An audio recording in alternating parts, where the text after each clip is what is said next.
Kita semua suka mikir kalau kita ini orangnya logis ya kan? Tapi gimana kalau ternyata ada semacam program di otak kita yang bikin kita gampang banget percaya sama orang yang kelihatan paling pede? Nggak peduli omongan mereka benar atau salah. Nah, hari ini kita bakal bongkar rahasia di baliknya. Pernah nggak sih ngerasain ini?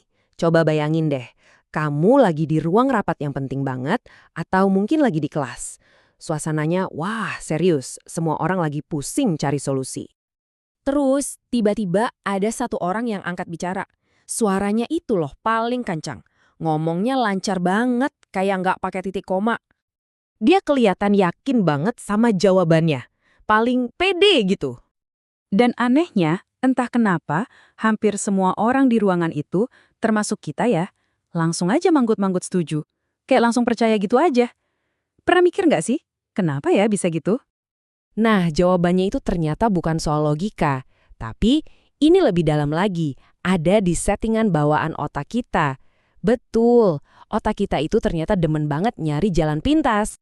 Gini loh penjelasannya. Otak kita itu pada dasarnya dirancang buat efisien. Males kerja berat, jadi dia seneng banget ambil jalan pintas buat hemat energi. Ya, daripada pusing-pusing analisis semua informasi secara detail yang pastinya makan waktu dan tenaga, otak kita mending cari sinyal-sinyal simpel buat ambil keputusan cepat. Dan ada satu analogi yang pas banget buat ngejelasin ini. Coba bayangin kayak gini. Kepercayaan diri itu ibarat kemasan, dan kompetensi itu isinya. Nah, di sini nih perbandingannya jadi seru. Gini deh, kalau kita lihat produk dengan bungkus yang keren, kita langsung mikir isinya pasti bagus kan? Nah, ternyata cara kerja otak kita ke manusia juga sama persis. Postur yang tegap, suara yang mantap, itu ibarat desain kemasan yang kece. Terus omongannya yang tegas-tegas itu, anggap aja klaim promosinya yang meyakinkan. Hasilnya, ya udah kita langsung cap orang itu kompeten, bahkan sebelum kita benar-benar cek isinya. Jadi, sinyal-sinyal apa aja sih yang dibaca sama otak kita? Yuk kita bedah lebih dalam lagi, gimana caranya kita tanpa sadar menilai kompetensi seseorang. Ini dia nih, bahasa nonverbal yang langsung diproses sama alam bawah sadar kita. Nada bicara yang tegas, kontak mata yang nggak goyah, postur tubuh yang tegap, ngomongnya lancar, nggak ragu-ragu, dan jawabannya cepat plus mantap. Nah, semua ini bagi otak kita adalah sinyal-sinyal yang seolah-olah teriak, orang ini pinter. Dan ini kuncinya. Otak kita itu memproses semua sinyal tadi jauh lebih cepat daripada ngecek fakta omongannya.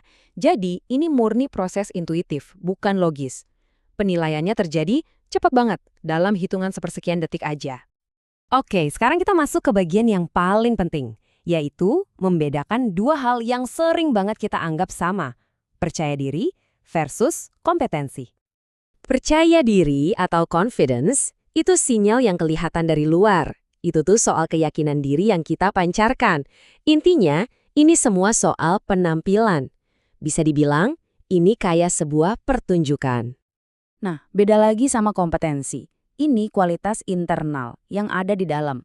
Ini soal pengetahuan atau skill asli yang kita punya buat ngerjain sesuatu dengan benar. Ini tentang apa yang beneran kamu tahu?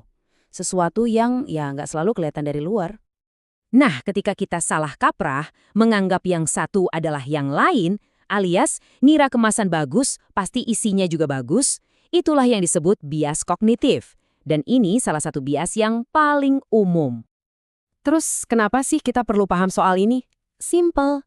Karena di dunia nyata, sinyal itu bukan substansi. Dan yang paling penting, kemasan itu belum tentu isinya.